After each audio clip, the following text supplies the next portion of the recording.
민재는 샤워기 물소리에 귀를 기울이며 눈을 감았다. 따뜻한 물줄기가 그의 어깨를 타고 흘러내렸지만 마음속 불안은 씻겨 내려가지 않았다. 내가 여기 왜 있는 거지? 그는 스스로에게 물었다. 하지만 대답은 없었다. 서울의 낡은 아파트. 준호의 집. 민재는 이곳에서 보내는 시간이 점점 더 길어지고 있었다. 대학 동아리에서 처음 만난 준호는 민재에게 친구 이상의 존재였다. 아니, 어쩌면 그 이상의 무언가였다.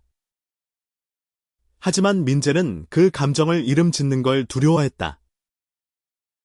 샤워를 마치고 수건으로 물기를 닦으며 거울 속 자신을 바라보았다. 23세. 아직 세상과 자신을 완전히 이해하지 못한 나이. 그의 부드러운 눈매는 늘 사람들에게 순수하다는 말을 들었지만 지금 그 눈에는 혼란이 가득했다. 민재야. 다 했어. 준호의 목소리가 문 너머에서 들렸다. 금방 나갈게. 민재는 급히 대답하며 옷을 입었다. 심장이 이유 없이 빠르게 뛰었다. 준호의 목소리는 늘 그를 묘하게 긴장하게 만들었다. 거실로 나오자 준호가 소파에 앉아 있었다. 26세. 민재보다 3살 많은 준호는 단단한 체격과 강렬한 눈빛을 가진 사람이었다. 그는 민재를 보며 미소를 지었지만 그 미소 뒤에는 무언가 무거운 감정이 숨어 있는 듯했다. 너 오늘 좀 이상해. 준호가 말했다. 그의 목소리는 부드럽지만 단호했다. 뭐? 내가 왜? 민재는 시선을 피하며 웃음을 지었다. 하지만 준호는 그를 똑바로 바라보았다. 너. 나 좋아하지? 그 한마디에 민재의 세상은 멈췄다.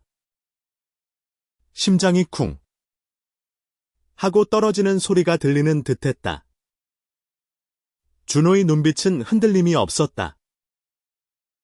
민재는 숨을 쉬는 것도 있고 그를 바라보았다. 어떻게 대답해야 할까? 이 순간 그의 삶은 완전히 다른 방향으로 흘러가기 시작했다. 민재는 말을 잃었다. 준호의 질문은 너무 갑작스러웠고 너무 날카로웠다. 그는 소파에 주저앉아 손으로 얼굴을 감쌌다. 뭐라고? 겨우 내뱉은 말은 떨리고 있었다. 내가 틀렸나? 준호가 다시 물었다. 그의 목소리는 여전히 차분했지만 그 안에는 민재가 읽을 수 없는 감정이 뒤엉켜 있었다. 그게 무슨 소리야? 준호야. 민재는 애써 웃으며 상황을 넘기려 했지만 그의 손은 미세하게 떨리고 있었다. 준호는 한숨을 쉬며 자리에서 일어났다. 그는 창문으로 다가가 서울의 야경을 바라보았다. 민재야. 너 나 보면서 자꾸 눈 돌리는 거. 내가 모를 것 같았어. 같이 있을 때마다 네가 긴장하는 거. 내가 못 느낄 것 같았어. 민재의 얼굴이 뜨거워졌다.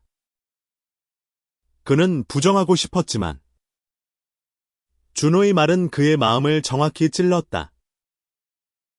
지난 몇 달, 민재는 준호와 함께 있을 때마다 느껴지는 묘한 감정을 애써 무시해왔다. 동아리 모임에서 처음 만났을 때부터 준호는 민재에게 특별한 존재였다. 그의 웃음, 그의 말투, 심지어 그가 커피를 마시는 모습까지. 모든 것이 민재의 마음을 흔들었다. 나 그냥. 민재는 말을 잇지 못했다. 그는 자신이 느끼는 감정이 무엇인지, 그걸 말로 표현하는 게 얼마나 무서운지 깨달았다. 한국에서, 특히 그의 보수적인 가정에서 자란 민재에게 이런 감정은 금기였다. 준호가 돌아서서 민재를 바라보았다. 나도 알아. 민재야. 이게 쉬운 일이 아니라는 거. 나도 혼란스러웠어. 하지만 더 이상 숨기고 싶지 않아. 민재는 고개를 들었다. 준호의 눈에는 진심이 담겨 있었다. 너. 무슨 소리야? 민재의 목소리는 거의 속삭임에 가까웠다. 나도 너 좋아해. 준호가 말했다. 그의 목소리는 떨렸지만 단호했다. 오랫동안 그랬어. 그 순간 민재의 세상은 다시 한번 뒤흔들렸다. 준호의 고백은 그의 내면에 잠들어 있던 모든 감정을 깨웠다. 기쁨, 두려움, 설렘, 그리고 혼란. 모든 것이 한꺼번에 밀려왔다. 그는 자리에서 일어나 준호에게 다가가고 싶었지만 발이 땅에 붙은 듯 움직이지 않았다. 이게 가능해? 민재가 물었다. 그의 목소리는 갈라져 있었다. 준호는 미소를 지으며 고개를 끄덕였다. 가능해. 우리한테는 가능해.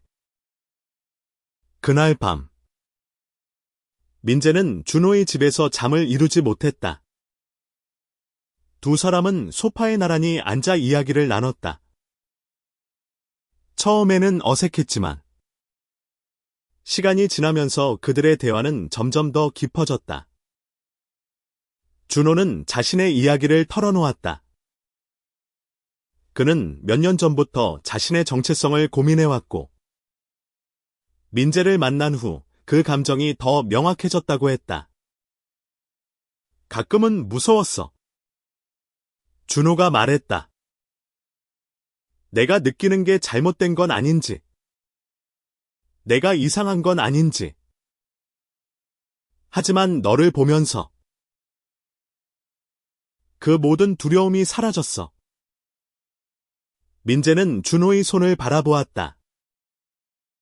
그의 손은 강인해 보였지만 지금은 약간의 떨림이 느껴졌다. 민재는 조심스럽게 그 손을 잡았다. 순간 두 사람 사이에 전류가 흐르는 듯했다. 나도 무서워. 민재가 속삭였다. 하지만 너랑 있으면 그 두려움이 덜해. 그들은 서로를 바라보며 웃었다. 그 웃음은 어색했지만 진심이었다.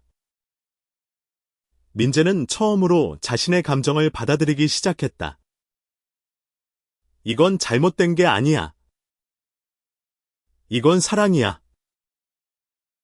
다음 날 아침, 민재는 준호의 집을 나서며 이상한 기분을 느꼈다.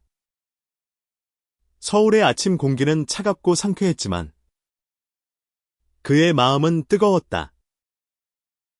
준호와 나눈 대화, 그 손길, 그리고 그들의 약속. 모든 것이 꿈처럼 느껴졌다. 하지만 이 꿈은 현실이었다. 민재는 지하철에 몸을 실으며 어젯밤을 떠올렸다. 준호와의 대화는 단순한 고백을 넘어 두 사람의 삶을 완전히 바꿀 시작이었다. 그는 자신의 감정을 받아들이기로 했지만 그 앞에 놓인 현실은 녹록지 않았다. 민재의 집은 서울 외곽의 작은 아파트였다. 그의 부모님은 전형적인 한국 가정의 보수적인 사고방식을 가진 분들이었다. 특히 아버지는 민재가 제대로 된 삶을 살아야 한다고 늘 강조했다. 민재는 아버지의 기대를 저버리고 싶지 않았다. 하지만 준호를 생각할 때마다 그의 마음은 아버지의 기대와는 다른 방향으로 향했다. 민재가 집에 도착했을 때 어머니가 부엌에서 아침을 준비하고 있었다.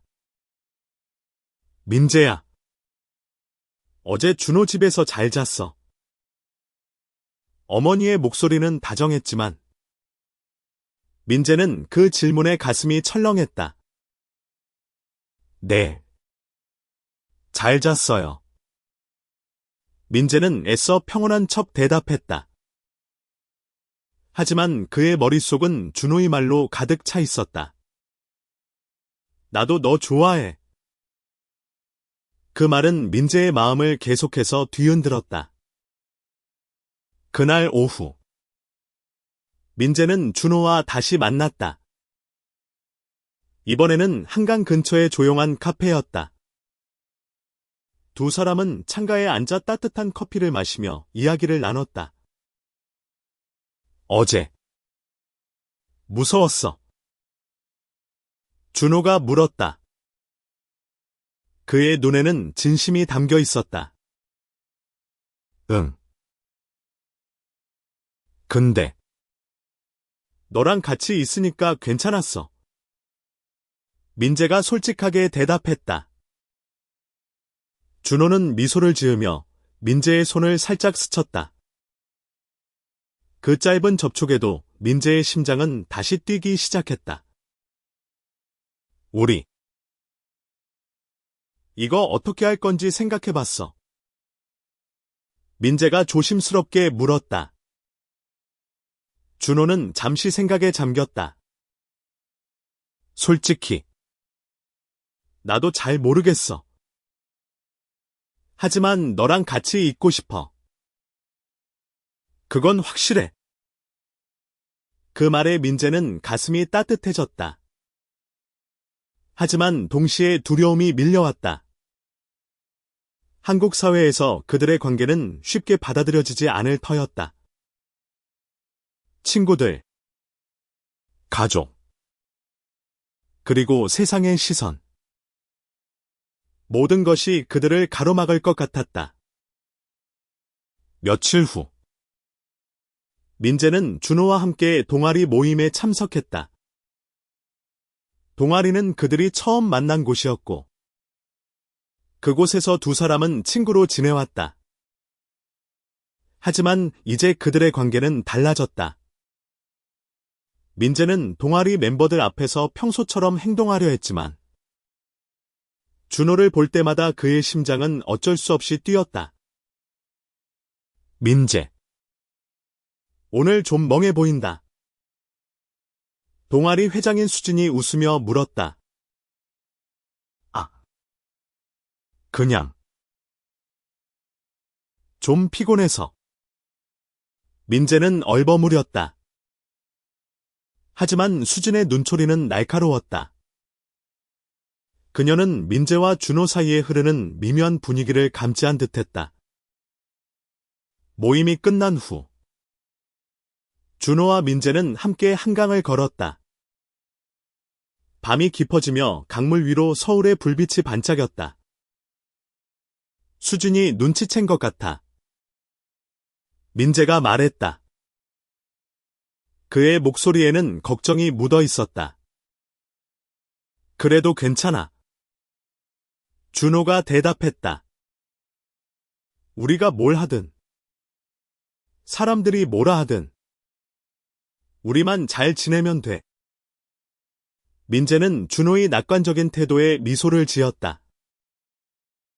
하지만 그의 마음속에는 여전히 두려움이 자리 잡고 있었다. 그 주말, 민재는 준호를 자신의 집으로 초대했다. 처음으로 준호가 민재의 집에 오는 날이었다. 민재는 부모님이 외출한 틈을 타 준호를 불렀다. 두 사람은 민재의 방에서 음악을 들으며 이야기를 나눴다.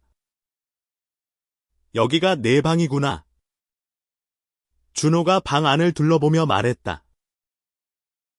너랑 딱 어울려. 민재는 웃으며 고개를 끄덕였다. 하지만 그의 마음은 복잡했다. 이 방은 그의 어린 시절, 그의 가족, 그리고 그의 과거를 담고 있는 곳이었다. 그리고 지금 준호가 이곳에 있었다. 두 사람은 점점 가까워졌다. 준호가 민재의 손을 잡았고 민재는 그 손길에 몸을 맡겼다.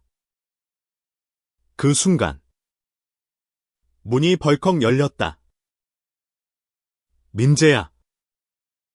엄마와 거머니의 목소리가 멈췄다. 그녀는 두 사람을 바라보며 말을 잇지 못했다. 민재의 심장은 멈춘 듯했다.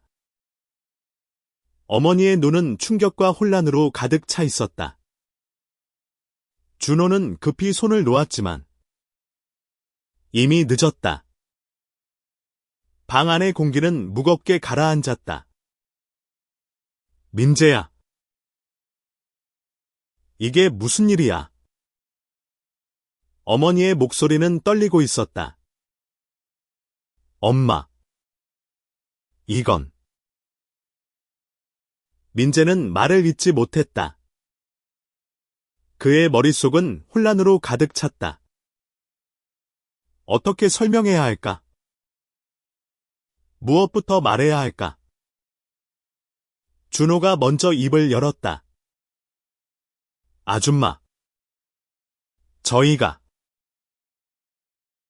너희가 뭐? 어머니의 목소리가 날카로워졌다. 민재야. 대답해. 이게 뭐야? 민재는 고개를 숙였다. 그의 눈앞에는 어머니의 실망한 얼굴, 그리고 그 뒤에 따라올 아버지의 분노가 떠올랐다. 그는 준호를 사랑했지만 이 순간 그 사랑은 너무 무겁게 느껴졌다. 엄마. 나중에 얘기할게요. 민재는 겨우 말했다. 그의 목소리는 갈라져 있었다. 어머니는 한숨을 쉬며 방을 나갔다. 문이 닫히는 소리가 민재의 가슴을 찔렀다. 준호가 조심스럽게 민재의 어깨에 손을 올렸다. 괜찮아. 민재야. 우리 같이 해결할 수 있어. 하지만 민재는 고개를 저었다. 이건 너무 어려워. 그날 밤 민재는 부모님과 마주 앉았다. 아버지도 집에 돌아와 있었다. 식탁 위의 공기는 얼음처럼 차가웠다. 민재야. 내가 뭘 잘못했는지 알지? 아버지의 목소리는 단호했다. 민재는 고개를 숙인 채 아무 말도 하지 않았다. 어머니가 조용히 말했다. 민재야. 우리는 너를 사랑해. 하지만 이건 받아들일 수 없어. 왜요? 민재가 처음으로 고개를 들었다. 그의 눈에는 눈물이 고여 있었다. 제가 누군가를 사랑하는 게 왜 잘못이에요? 아버지가 자리에서 벌떡 일어났다. 그건 사랑이 아니야. 그건 잘못된 거야. 그의 목소리는 집안을 울렸다. 민재는 눈물을 참으며 말했다. 아빠. 저도 알아요. 이게 쉬운 일이 아니라는 거. 하지만 전 준호를 사랑해요. 그건 제 마음이에요. 아버지는 말을 잇지 못하고 방으로 들어갔다. 어머니는 민재를 바라보며 조용히 눈물을 흘렸다. 며칠 동안 민재는 집에서도 학교에서도 혼란 속에 빠졌다. 부모님과의 대화는 더 이상 이어지지 않았다. 그는 준호와의 시간을 피해 다녔다. 아니, 정확히 말하면 그는 자신을 피해 다녔다. 자신의 감정, 자신의 정체성, 그리고 세상의 시선. 모든 것이 그를 짓눌렀다. 하지만 준호는 포기하지 않았다. 그는 민재에게 매일 메시지를 보냈다. 민재야, 우리 얘기하자. 너 혼자 이겨내려고 하지 마. 결국 민재는 준호를 다시 만났다. 이번에는 인사동의 작은 찻집이었다. 두 사람은 차를 마시며 조용히 이야기를 나눴다. 너희 부모님 많이 화나셨어. 준호가 물었다. 민재는 고개를 끄덕였다. 특히 아빠가 나를 이해하려고 하지도 않아. 준호는 민재의 손을 잡았다. 시간이 필요할 거야. 우리한테도. 너희 부모님한테도.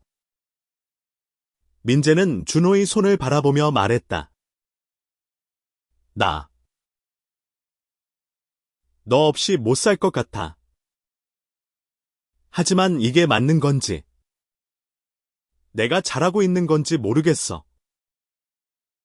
준호는 미소를 지으며 말했다. 민재야, 사랑은 답이 없어. 하지만 우리가 서로를 믿는다면? 그걸로 충분해. 민재는 준호의 말에 힘을 얻었다. 그는 자신의 감정을 더 이상 부정하지 않기로 했다. 하지만 현실은 여전히 그들을 가로막았다. 동아리에서도 소문이 퍼지기 시작했다. 수진을 비롯한 몇몇 멤버들은 민재와 준호를 이상한 눈으로 바라보았다. 민재, 너 진짜 준호랑? 수진이 어느 날 물었다. 그녀의 목소리에는 호기심과 불편함이 섞여 있었다. 민재는 잠시 망설이다 대답했다. 응.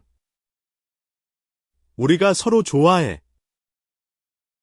수진은 놀란 표정을 지었지만 이내 미소를 지었다. 솔직히 좀 놀랐어. 하지만 너희가 행복하면 그걸로 됐지. 수진의 말은 민재에게 큰 힘이 되었다. 하지만 모든 사람이 수진처럼 이해해주는 건 아니었다. 민재는 점점 더 많은 시선과 속삭임을 느끼기 시작했다. 시간이 지나면서 민재와 준호는 서로에게 더 의지하게 되었다. 그들은 주말마다 서울 곳곳을 돌아다니며 시간을 보냈다. 북촌 한옥마을, 남산타워, 그리고 한강의 자전거길. 그곳에서 그들은 세상의 시선을 잠시 잊고 서로에게 집중했다. 여기 있으면 세상 다 가진 기분이야. 준호가 한강변에서 말했다. 그의 손에는 민재의 손이 꼭 잡혀 있었다. 민재는 미소를 지으며 고개를 끄덕였다. 응. 너랑 있으면 나도 그래. 하지만 그들의 행복은 오래가지 않았다. 어느 날, 민재는 동아리 게시판에 올라온 익명의 글을 발견했다. 민재와 준호. 그들 사이에 뭔가 이상하다. 그 글은 빠르게 퍼졌고 댓글은 점점 더 악의적으로 변했다. 민재는 그 글을 읽으며 숨이 막혔다. 그는 준호에게 전화했다. 준호야. 우리 어떻게 해야 해? 준호는 침착하게 대답했다. 민재야. 그냥 무시해. 사람들이 뭐라 하든 우리가 서로를 믿으면 돼. 하지만 민재에게는 그게 쉽지 않았다. 그는 매일 밤 잠을 이루지 못했다. 익명의 글은 그의 마음을 계속해서 찔렀다. 그는 준호와의 관계를 지키고 싶었지만 세상의 시선이 너무 무거웠다. 며칠 후 민재는 아버지와 다시 마주 앉았다. 이번에는 아버지가 먼저 말을 꺼냈다. 민재야. 너 정말 이 길을 가고 싶어. 민재는 고개를 들었다. 아빠. 저 이거 아니면 행복할 수 없어요. 아버지는 한참 동안 아무 말도 하지 않았다. 그의 눈에는 분노 대신 깊은 고민이 담겨 있었다. 너희 엄마랑 나. 너를 사랑해. 하지만 이건 우리도 받아들이기 힘들어. 민재는 눈물을 참으며 말했다. 알아요. 저도 아빠랑 엄마 실망시키고 싶지 않아요.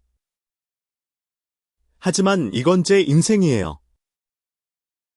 아버지는 한숨을 쉬며 말했다. 시간을 줘. 우리한테도 시간이 필요해. 그 말은 민재에게 작은 희망을 주었다. 완전한 이해는 아니었지만 적어도 아버지가 그를 완전히 밀어내지는 않았다. 민재와 준호는 점점 더 많은 도전에 직면했다. 동아리에서 그들을 멀리하는 사람들이 생겼고 민재는 학교에서 이상한 시선을 받기 시작했다. 하지만 준호는 언제나 그의 곁에 있었다. 민재야. 우리가 같이 있으면 뭐든 이겨낼 수 있어. 준호가 말했다. 그의 목소리는 확신으로 가득 차 있었다. 민재는 준호의 손을 잡으며 고개를 끄덕였다. 응. 너만 있으면 돼. 그들은 함께 서울의 작은 LGBT 커뮤니티 모임에 참석하기 시작했다. 그곳에서 그들은 비슷한 경험을 한 사람들을 만났다. 그들은 서로의 이야기를 나누며 위로와 용기를 얻었다. 민재는 처음으로 자신이 혼자가 아니라는 걸 느꼈다. 민재와 준호는 점점 더 단단해졌다. 그들은 서로를 위해 싸우기로 했다. 하지만 세상은 여전히 그들을 쉽게 받아들이지 않았다. 어느 날, 준호가 직장에서 이상한 대우를 받기 시작했다. 그의 동료들은 그를 멀리했고, 상사는 그에게 불필요한 압박을 가했다. 이건 내 잘못이 아니야. 준호가 민재에게 말했다. 하지만 가끔은 너무 지쳐. 민재는 준호를 끌어안았다. 너 혼자 아니야.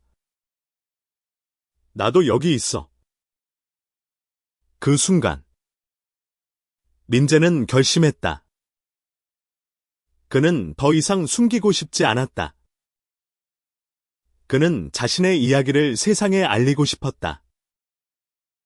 그는 준호와 함께 이 세상에서 당당히 살아가고 싶었다. 민재는 자신의 이야기를 블로그에 올리기 시작했다. 익명으로 시작했지만 그의 글은 점점 더 많은 사람들에게 읽혔다.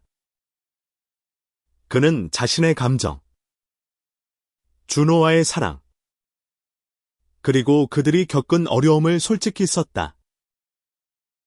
저는 누군가를 사랑합니다. 그건 잘못된 게 아니에요. 하지만 세상은 우리를 쉽게 받아들이지 않아요. 그의 첫 글은 이렇게 시작되었다. 놀랍게도 그의 글은 많은 사람들에게 공감을 얻었다. 댓글에는 그들의 이야기를 응원하는 사람들이 많았다. 너무 멋져요. 당신들 사랑 지지합니다. 저도 비슷한 경험을 했어요. 힘내세요. 하지만 악플도 있었다. 이건 비정상이다. 너희 같은 사람들은 숨겨져야 해.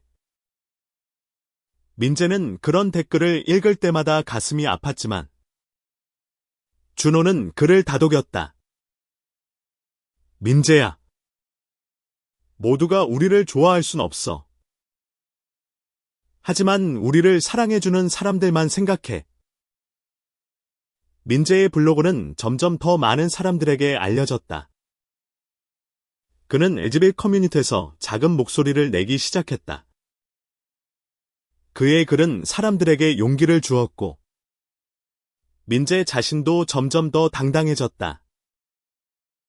한편, 준호는 직장에서 계속되는 차별에 지쳐갔다. 그는 결국 사표를 내기로 했다. 이제 새로운 시작을 해보려고. 준호가 민재에게 말했다. 민재는 준호를 걱정했지만 그의 결정을 존중했다. 너라면 뭐든 할 수 있어. 민재가 말했다. 준호는 미소를 지으며 말했다. 너도 그래. 민재야. 우리 같이 새로운 길 찾아보자. 두 사람은 함께 새로운 꿈을 꾸기 시작했다. 그들은 서울에서 작은 카페를 열고 싶었다. 그들의 사랑과 용기를 담은 공간. 누구나 환영받을 수 있는 곳. 그들은 그 꿈을 위해 돈을 모으고 계획을 세웠다. 민재의 부모님과의 관계도 조금씩 나아졌다. 어머니는 민재의 블로그를 몰래 읽기 시작했다. 그녀는 민재의 글을 통해 그의 마음을 이해하려 했다. 어느 날, 어머니는 민재를 불러 말했다. 민재야. 엄마 아직 다 이해하지는 못했어. 하지만 내가 행복한 게 제일 중요해. 민재는 어머니의 말에 눈물을 흘렸다. 그는 어머니를 끌어안으며 말했다. 고마워요. 엄마. 아버지는 여전히 말을 아꼈지만 민재가 집에 올 때마다 따뜻한 밥을 차려주었다. 그건 아버지 나름의 사랑의 표현이었다. 민재는 그 작은 변화에 희망을 품었다. 민재와 준호는 카페 오픈을 위해 열심히 준비했다. 그들은 홍대 근처의 작은 공간을 빌렸고 직접 인테리어를 꾸몄다. 카페 이름은 우리였다. 그들의 사랑, 그들의 용기, 그리고 그들의 이야기를 담은 이름이었다. 카페 오픈 날, 많은 사람들이 찾아왔다. 동아리 친구들, LGBT 커뮤니티 사람들, 그리고 민재의 블로그를 읽은 낯선 이들까지. 그들은 민재와 준호를 응원하며 그들의 새로운 시작을 축하했다. 민재는 카페 한가운데 서서 준호를 바라보았다. 준호는 손님들에게 커피를 내리며 웃고 있었다. 그 순간 민재는 깨달았다. 이게 바로 그들이 꿈꾸던 삶이었다. 카페 우리는 점점 더 많은 사람들에게 사랑받았다. 민재와 준호는 매일 아침 카페 문을 열며 서로에게 미소를 지었다. 그들은 함께 일하며, 함께 웃으며, 함께 어려움을 이겨냈다. 하지만 세상은 여전히 그들에게 완전히 열려있지 않았다. 어느 날, 카페 앞에 악의적인 전단지가 붙었다. 이런 곳은 문 닫아라. 민재는 그 전단지를 떼어내며 가슴이 아팠다. 준호는 민재를 위로했다. 민재야. 저런 사람들 신경 쓰지 마. 우리한테는 우리를 사랑해주는 사람들이 더 많아. 민재는 고개를 끄덕였지만 마음 한구석에는 여전히 두려움이 남아 있었다. 그는 이 세상이 자신과 준호를 완전히 받아들일 수 있을까 의문이었다. 그럼에도 불구하고 그들은 포기하지 않았다. 민재는 블로그를 통해 카페의 이야기를 계속 썼다. 그는 그들의 일상, 그들의 사랑, 그리고 그들의 꿈을 공유했다. 그의 글은 점점 더 많은 사람들에게 감동을 주었다. 어느 날, 민재는 한 이메일을 받았다. 한 다큐멘터리 제작자가 그들의 이야기를 영화로 만들고 싶다고 했다. 민재는 처음에는 망설였지만 준호는 그를 설득했다. 민재야, 우리 이야기가 누군가에게 힘이 될 수 있다면? 그걸로 충분해. 민재는 동의했다. 그들은 다큐멘터리 제작에 참여하며 자신들의 이야기를 세상에 알렸다. 촬영은 힘들었지만 그 과정에서 그들은 서로에게 더 깊이 의지하게 되었다. 다큐멘터리가 공개된 후 민재와 준호는 예상치 못한 반응을 받았다. 많은 사람들이 그들의 이야기에 공감하며 응원의 메시지를 보냈다. 심지어 민재의 부모님도 다큐멘터리를 보고 연락을 해왔다. 민재야, 너희 다큐 봤어. 어머니가 말했다. 엄마, 아직 다 이해하지는 못했지만 너희가 정말 행복해 보이더라. 민재는 그 말에 눈물을 흘렸다. 그는 어머니와 통화하며 처음으로 마음이 가벼워지는 걸 느꼈다. 아버지도 조용히 말했다. 민재야, 너희 카페에 한번 가볼게. 그 말은 민재에게 큰 선물이었다. 그는 아버지가 자신을 조금씩 받아들이고 있다는 걸 느꼈다. 민재와 준호는 점점 더 많은 사람들에게 영감을 주었다. 그들의 카페는 단순한 커피숍이 아니라 많은 이들에게 위로와 용기를 주는 공간이 되었다. 그들은 LGBT 커뮤니티를 위한 작은 행사를 열기 시작했다. 그곳에서 사람들은 서로의 이야기를 나누며 서로를 지지했다. 민재는 어느 날 카페에서 준호를 바라보며 말했다. 준호야. 그때 내가 그 말 안 했으면 우리 지금 여기 없었을 거야. 준호는 웃으며 대답했다. 그럼 내가 그 말 한 거 잘한 거지. 민재는 준호의 손을 잡으며 고개를 끄덕였다. 최고의 선택이었어. 시간이 흘러 민재와 준호의 카페 우리는 서울에서 작은 전설이 되었다. 그들의 이야기는 사람들에게 사랑과 용기의 상징이 되었다. 민재는 여전히 블로그를 운영하며 그들의 일상을 공유했다. 그는 이제 더 이상 익명으로 글을 쓰지 않았다. 그는 당당히 자신의 이름으로 자신의 사랑을 세상에 알렸다. 어느 가을 저녁, 카페는 사람들로 북적였다. 민재와 준호는 바쁘게 커피를 내리며 손님들과 이야기를 나눴다. 그들의 카페는 이제 단순한 장소가 아니라 많은 이들에게 집 같은 곳이었다. 그날, 민재의 부모님이 카페에 방문했다. 아버지는 어색한 미소를 지으며 말했다. 커피 맛있네. 민재야. 민재는 아버지의 말에 눈물이 날 뻔했다. 그는 아버지가 자신을 완전히 이해하지 못하더라도 이렇게 찾아와 준 것만으로도 충분하다고 느꼈다. 민재와 준호는 그들의 사랑을 지키기 위해 많은 것을 이겨냈다. 세상의 차가운 시선, 가족의 반대, 그리고 내면의 두려움. 하지만 그들은 서로를 믿었고, 그 믿음은 그들을 더 강하게 만들었다. 민재야, 우리가 여기까지 올 줄 알았어. 준호가 어느 날 물었다.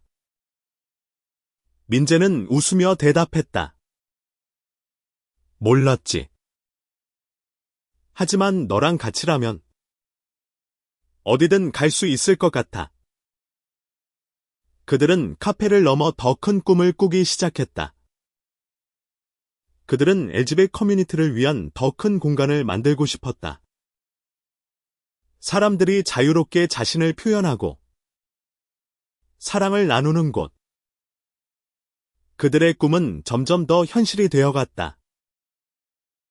민재는 가끔 그날을 떠올렸다. 준호의 집에서 샤워하던 날. 그 한마디가 그의 삶을 송두리째 뒤바꾼 날. 그 순간은 그의 인생에서 가장 무서웠지만 동시에 가장 아름다운 순간이었다. 그는 준호를 바라보며 미소를 지었다. 고마워. 준호야. 날 용기 내게 해줘서. 준호는 민재의 손을 잡으며 말했다. 나도 고마워.